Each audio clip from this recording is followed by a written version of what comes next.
अस्सलाम वालेकुम viewers, welcome back to my channel. I hope you all of doing well. तो आज मैं आपको अपने रूम का टूर भी करवाऊंगी और साथ ही साथ हम रूम को क्लीन भी करेंगे क्योंकि काफ़ी देर हो गई है रूम को क्लीन नहीं किया। मैं साहिवाल चली गई थी, तो अब हम जी डीपली अपने रूम को ज़रा क्लीन करेंगे और चलते हैं, वीडियो स्टार्ट करते हैं। तो ये मेरा रूम है, काफ़ी ज़्यादा इसमें यानी कि मैस वगैरह हो रहा था। तो क्योंकि हम साहिवाल गए हुए थे इसलिए इसको अच्छे से क्लीन नहीं कर पाए। यहाँ पे मैं नाहिल ज़िद कर रही थी कि कैमरा सिर्फ उसकी तरफ ही किया जाए, लेकिन मैंने वीडियो रिकॉर्ड करनी थी तो उसका यही था कि सिर्फ मेरी ही वीडियो बनाई जाए। तो जहाँ पे उसने देखा कि मोबाइल का कैमरा मेरी तरफ है तो वहाँ पे वो शुरू होगी जी डांस करने के लिए। तो ये जो इसके बैक साइड पे सोफ़े पे गद्दे पड़े हुए हैं, ये मेरी नंद की शादी होने वाली है, तो हम लोगों ने अभी से तैयारियाँ वगैरह स्टार्ट कर दी हैं। तो गद्दों पे कवर वगैरह डाल के हम इन्हें पहले से सिलाई वगैरह करके रख रहे हैं ताकि मेहमान वगैरह आए तो बहुत आसानी हो, यानी कि मेहमानों के नीचे बिछाने के लिए चीज़ें वगैरह।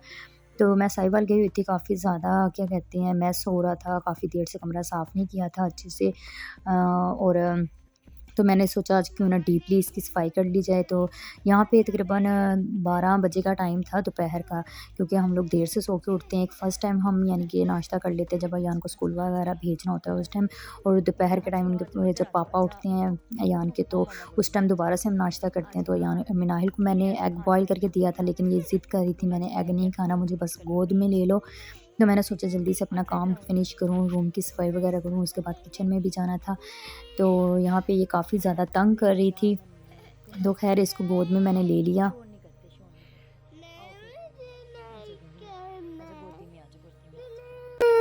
वो आपके कान ठीक हो गए? दर्दी तो नहीं होती है बीच में? होती है। ओह माय गॉड, ये क्या था मिनाहिल? अब हम रूम की सफाई स्टार्ट कर लेते हैं। तो ये बेड है, सामने इसके पापा सोते हैं जहाँ पे ये 3 तकिए पड़े हुए हैं। मैं, मिनाहिल और अयान इस तरफ यानी कि टांगे करके सोते हैं। आगे सोफ़ा कम बेड लगा लेते हैं क्योंकि जब हम जैसे इनके पापा सीधे लेटते हैं, अगर वैसे हम लेटते हैं तो मिनाहिल काफ़ी ज़्यादा उन्हें तंग करती है, उनके पास चले जाती है तो वो इरिटेट होते हैं क्योंकि वो बच्चों को अपने साथ नहीं सुलाते। सोफ़ा मैंने सेट कर लिया है, अब आती है सोफ़ा कम बेड की बारी। और जो पीछे कपड़े वगैरह टंगे हुए हैं उनको साइड पर करते हैं। तो ये जी सोफ़ा कम बेड है, इसको हम सेट कर लेते हैं। तो मैंने ये भी सफाई कर ली है इस एरिया की भी। तो ये जो दीवारें हैं माशाल्लाह, मिनाहिल जो हमारे घर में जब से आई है तो तब से इसने तमाम दीवारों को बिल्कुल ऐसे समझा जैसे ये वाइट बोर्ड है, जहाँ पे भी जाती है वहीं पे मैं पेंसिल ले लेती हूँ और शुरू हो जाती है वो। और सामने आप देख सकते हैं काफ़ी ज़्यादा मैस है, कपड़े भी तय लगाने वाले पड़े हैं क्योंकि सुबह ही कामली आई थी कपड़े धोने के लिए। उसके बाद जी अभी मैंने एक तरफ की ही अभी सफाई की थी तो अयान आ गया, उसके कपड़े वगैरह चेंज किए हैं। उसके कपड़े मैं उसकी अलमारी में हैंग कर रही हूँ और उसका स्कूल बैग वगैरह साइड पे करके रख दूँगी। उसके बाद ही बाकी प्रोसेस करते हैं। तो डीपली सफाई करनी है तो काफ़ी ज़्यादा यानी कि जाने से पहले ये था कि मैंने सफाई की थी, लेकिन जो चीज़ें वगैरह बाहर थी तो वो आपको पता है जब काम वालियाँ झाड़ू वगैरह देती हैं तो वो सोफ़ों के नीचे या बेडों के नीचे वगैरह चीज़ें ऐसे छोड़ देती हैं। तो अपने रूम की सफाई मैं खुद ही करती हूँ, बाकी एरिया की सफाई क्या कहते हैं हर संडे के संडे मैं करती हूँ क्योंकि काम वाली संडे को नहीं आती, इसलिए बाकी घर की सफाई मैं संडे वाले दिन करती हूँ खुद। तो ये था कि अपने रूम की सफाई मैं खुद करती हूँ, तो उन्होंने जहाँ जो चीज़ मिली उन्होंने काम वाली ने वहीं पे घुसेड़ दी। तो खैर उसके बाद जी हमने डीपली सफाई करनी है तो इसलिए मैं हर कोने खुदरे से सारी चीज़ें निकाल रही हूँ, जो कपड़े वगैरह पड़े हुए थे या शॉप पर जहाँ जहाँ चीज़ें कुछ पड़ी थी वो सब चीज़ें निकाल के साइड पे करके अच्छे से डस्टिंग करके फिर तमाम चीज़ों को सेट करके रख दूँगी। तो ये था कि डीपली सफाई करने से ये होता है कि यानी कि एक हफ़्ता भर आपको यानी कि तसल्ली रहती है कि आपके कमरे में इतना ज़्यादा मैस नहीं होता। तो मैंने तमाम सोफ़े वगैरह साइड पे करके नीचे से अच्छे से झाड़ू वगैरह लगा के फिर मैंने सोफ़े सेट किए। तो यहाँ पे चाय गिरी हुई थी, उसका दाग भी लगा हुआ है, तो उसको भी अच्छे से साफ़ करके फिर मैं क्या कहते हैं ये सोफ़े वगैरह सेट करूँगी। तो ये बच्चों ने बोर्ड बनाया हुआ है जिस पे 1 2 वगैरह लिखी हुई है। ये अयान बेसिकली जब पढ़ता था तब ये तैयार किया था उसने। तो अब मिनाहिल है जो अभी छोटी है, लेकिन ना ये बहुत तंग करती है पढ़ाई के मामले में। अयान ने इतना ज़्यादा तंग नहीं किया। खैर उसके बाद जी सोफ़े वगैरह मैंने सेट करके रख दिए हैं। इसके साइड पे मैंने टोकरी रखी हुई है यहाँ पे जो कि जाय नमाज़ वगैरह रखने के काम आती है। तो यहाँ पे ही साइड पे मैं उसी टोकरी के अंदर तमाम जाय नमाज़ वगैरह साइड पे रख देती हूँ क्योंकि इनको अगर इधर उधर पड़ी रहे तो बहुत ज़्यादा इनका भी यानी कि कभी बच्चे कहीं लेके चले जाते हैं तो कभी कहीं लेके चले जाते हैं। तो खैर ये एरिया भी साफ़ हमने कर लिया है अच्छे से। तो उसके बाद ही अब बारी आती है दूसरी तरफ के एरिया को साफ़ करने की। इसी तरीके से स्टेप बाय स्टेप तमाम मैं यानी कि साथ साथ कपड़े भी समेटती रहूँगी, साथ साथ तमाम चीज़ों को साफ़ भी करती रहूँगी। तो यहाँ पे जी मैंने आपको बताया था हम जॉइंट फैमिली सिस्टम में रहते हैं, तो इसलिए कुछ यानी कि सासू माँ के कपड़े, नंद वगैरह के, देवर के, सबके कपड़े यानी कि मेरे रूम में, क्योंकि मैं खुद ही तय लगाती हूँ तो इसलिए अक्सर वो मेरी ही इस साइड वाली अलमारी में पड़े रहते हैं। तो कुछ जो यानी कि लेके जाने होते हैं नंद ने वो उठा के ले जाती हैं, कुछ नहीं तो वो यहीं पे साइड पे रख जाती हैं। तो ये कुछ चीज़ें भाभी की थी क्योंकि वो शादी पे गई थी, ज्वेलरी वगैरह कुछ उन्होंने साइड पे रखी हुई थी यहाँ पे। ये भी मैं साइड पे यानी कि डस्टिंग वगैरह करके जहाँ पे मुझे जगह अच्छी लगी वहाँ पे मैं रख दूँगी, क्योंकि बच्चों के हाथ में अगर चीज़ें लग जाएँ तो वो बर्बाद हो जाती हैं। तो ये सामने वाला सेटअप भी हो गया। तो यहाँ पे आप देख सकते हैं ऐसे इंटरेस्ट करते ही एक साइड पे सोफ़ा कम बेड है, आगे बेड है और सामने यान की अलमारी रखी हुई है साइड पे, यानी कि एक लोहे की अलमारी है, तो सामने ये यानी कि लकड़ी की अलमारी है और फिर साइड पे सोफ़े हैं। तो बस यही मेरा रूम है। और क्या कहते हैं, इंशाल्लाह जल्दी हम घर चेंज करेंगे और नया फर्नीचर वगैरह लेके आएंगे, तो फिर मैं फुल अपने रूम का और होम टूर आपको इंशाल्लाह करवाऊंगी। तो अभी जस्ट ये मेरा रूम है जो कि आप देख रहे हैं। तो आई होप आपको अच्छा लगा हो। अब जी कपड़े तय लगाने की बारी है। रावलपिंडी में सर्दी जो कि जल्दी पड़ने लगती है, तो इसलिए मैंने बच्चों के कपड़े वगैरह तो पहले से ही निकाल के रख लिए थे और उनके जो गर्मियों के कपड़े थे वो भी मैंने रख दिए थे साइड पे। लेकिन जो हस्बैंड के कपड़े हैं वो अभी तक गर्मियों के कपड़े मैंने नहीं रखे थे, क्योंकि वो अभी पहन रहे थे। उन्होंने कहा था कि ऐसी अलमारी में भी रहने, तो मैंने सर्दियों के भी उनके निकाल लिए थे, वो मैंने अलमारी में धुलवा के सेट करके रख दिए थे। लेकिन अभी गर्मियों के भी कपड़े वैसे ही पड़े थे, तो मैंने सोचा कि उन्हें उनको सेट करके रख लूँ। तो मैं ये आपके साथ 2-3 मेथड शेयर करूँगी कि मैं किस तरीके से कपड़ों को तय लगाती हूँ। ये बहुत ही ईजी रहता है और ये है कि हमारे जो कपड़े हैं इधर उधर बिखरते भी नहीं अगर हम अलमारियों में स्टेप बाय स्टेप इनको रख देते हैं। तो यहाँ पे आप देख सकते हैं, आप भी ट्राई कीजिएगा और मुझे कमेंट में ज़रूर बताइएगा कि किस ने इस तरीके से कपड़े तय लगाना शुरू किए हैं और किसने नहीं। बहुत ही इजी रहता है इस तरीके से, अगर स्टेप बाय स्टेप हम इन्हें रखते हैं तो ये अगर इधर उधर गिरते भी हैं तो ये वापस अपनी यानी कि खुलते नहीं हैं, कपड़े वैसे के वैसे रहते हैं। एक तो ये मेथड हो गया। सेकंड ये है कि सिंपल आपने इस तरीके से शर्ट को लंबा करना है, ठीक है ना, और बाजू ऐसे फ्रंट पे आपने सीधा बिल्कुल कर देने हैं। और उसके बाद जैसे हम आम अपने कपड़ों को फोल्ड करते हैं वैसे आपने करना है। और शर्ट को भी आपने यानी कि इस तरीके से सीधा करने के बाद आपने जो शलवार होगी उसको भी आपने इसके ऊपर इस तरीके से सीधा करके रख देना है। और उसके बाद जो यानी कि नीचे वाला कॉर्नर रह जाएगा वो आपने ऊपर की तरफ ला के ये तमाम फोल्ड की हुई जो कमीज़ और शलवार है उसको उसके अंदर आपने इस तरीके से डाल देना है, ठीक है। तो ये भी बहुत इजी मेथड है कपड़ों को तह लगाने का।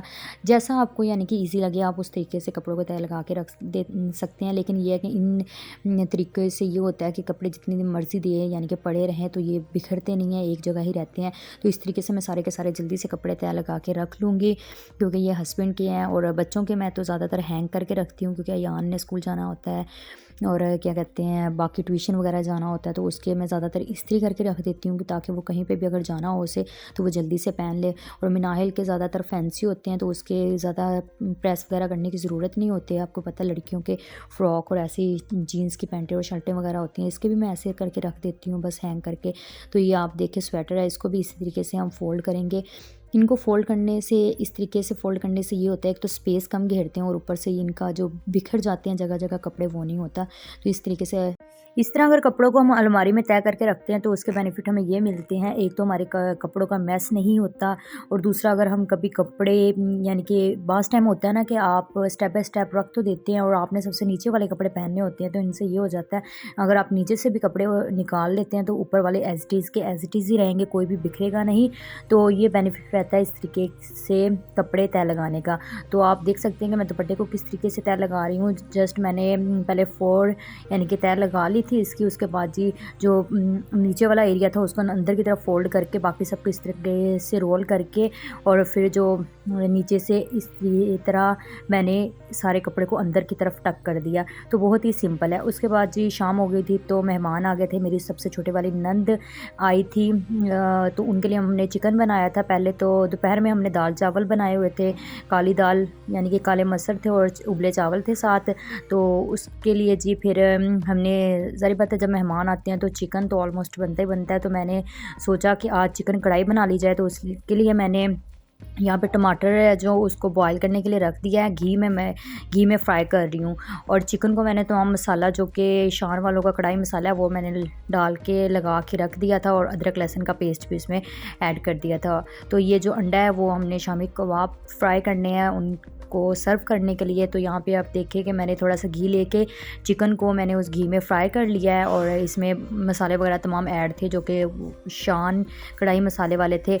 और उसके बाद ये जो टमाटर थे उनकी मैंने ऐसे प्यूरी तैयार कर ली थी। मैंने किया ये था कि टमाटर को एक ब्लेंडर में डाल के जस्ट उससे ब्लेंड कर दिया था, और वो जो घी था वो भी साथ ही मैंने डाल लिया था, और ताकि मैं कढ़ाई में घी थोड़ा कम डालूं। तो ये जी इस तरीके से जो प्यूरी थी वो हमने कढ़ाई में ऐड कर दिया है, और उसके बाद जी सब्ज़ मिर्च और अदरक भी साथ डाल दिया था। तो बहुत ही झटपट ये कढ़ाई हमारी तैयार हो गई है। तो उसके बाद जी साथ ही मैंने चाय भी रख दी थी। एक तरफ सालन तैयार हो रहा था, दूसरी तरफ मैंने चाय रख दी थी। तो चाय के साथ सर्व करने के लिए केक, पेटीज और चिप्स वगैरह मंगवाई थी, क्योंकि आपको पता है जब मेहमान आते हैं तो मेहमानदारी तो करना बनती है। तो जो भी थोड़ी बहुत चीज़ें थी वो हमने यानी कि चाय के साथ सर्व कर दी। और यहाँ पे जी ज़ाहिर बात है जब मेहमान जाते हैं तो हम सबका एक ही काम होता है, जो बची चीज़ें होती हैं वो बाद में ख़ुद खानी होती है। तो यहाँ पे मैं चाय के साथ पेटीज खा रही हूँ। और उसके बाद जी नाइट की रूटीन में जी मैं लेती हूँ नीम गर्म पानी में साफ़ी डाल के पीती हूँ, जो कि बहुत ही बेस्ट है हम लेडीज़ के लिए। ये बहुत ही बेस्ट है खून में जो ख़राबियाँ जैसे फोड़े, फिंसनी, महासे, और अगर आपके हाज़म की ख़राबी है जैसे कब्ज़, सीने की जलन वगैरह, और आपको दस्त वगैरह रहते हैं तो उसके लिए बहुत ज़्यादा बेस्ट है। और ये मैदा, जिगर, गुर्दों और जल्द की सफाई के लिए भी बहुत ही ज़्यादा बेस्ट है। और ये हमारी स्किन को ग्लो प्रोवाइड करती है और खून को साफ़ करती है। तो ये मैं डेली रूटीन में लेती हूँ। इससे ये एक तो यानी कि कब्ज़ का इशू नहीं रहता, और दूसरा ये पिंपल्स वगैरह भी ख़त्म हो जाते हैं। और तीसरा ये कि मैं एक तो फेस वॉश यूज़ नहीं करती, ना ही कोई साबुन यूज़ करती हूँ। ओनली मैं जो बेसन है उससे मुँह साफ़ करती हूँ, जो कि मैंने पहले भी आपको बताया है। और उससे ये रहता है एक तो स्किन हमारी जो है वो ग्लो करती है, और ऑयल कंट्रोल रहता है। चिकनी जल्द वालों के लिए बहुत ज़्यादा बेस्ट है। और नाइट क्रीम में जो मैं एक्नीज़ के लिए यूज़ करती हूँ वो एक जेल है, नाम है उसका ऑर्ट्रैक्सन जेल। आई होप मैंने प्रोनाउंस अच्छे से कर दिया होगा, अगर नहीं किया तो आप स्क्रीनशॉट ले सकते हैं या फिर आप खुद इसको प्रोनाउंस कर सकते हैं। अगर इसके प्राइस पे बात की जाए तो ये 300 के करीब हमें मिलती है। और अगर इसके टेक्सचर की बात की जाए तो ये एक जेल फॉर्म में हमें मिलती है। आप देख सकते हैं बिल्कुल ट्रांसपेरेंट, जैसे कि एलोवेरा जेल लगा लें वैसे ही सेम ये है। और इसके लगाने के मुझे तो अभी तक कोई साइड इफ़ेक्ट नज़र नहीं आया, क्योंकि मैं इसे यूज़ कर रही हूँ। एक मेरी जो ट्यूब है वो ख़त्म हो चुकी है, दूसरी मैंने मंगवा ली है इंशाल्लाह। इस क्रीम को यूज़ करके मैं 7 डे चैलेंज पे एक वीडियो तैयार करूँगी, जो कि मैं अपने मेन चैनल पे शेयर करूँगी कि 7 डे के अंदर मुझे इस क्रीम का क्या रिज़ल्ट मिलता है। आज का हम व्लॉग यहीं पे ख़त्म करते हैं। तो ये रिकॉर्डिंग मैं पहले कर चुकी थी इस व्लॉग की, लेकिन कुछ प्रॉब्लम आने की वजह से मुझे दोबारा रिकॉर्डिंग करनी पड़ी। तो यहाँ पर मिनाहिल आपको अल्लाह हाफिज़ कर रही थी और कह रही थी कि चैनल को, मम्मा के चैनल को लाइक, शेयर एंड सब्सक्राइब कर लीजिएगा। चलिए इसी के साथ अब आप हमें दीजिए इजाज़त। इंशाल्लाह किसी और व्लॉग में फिर मुलाकात करेंगे। अल्लाह हाफिज़, take care, thanks for watching.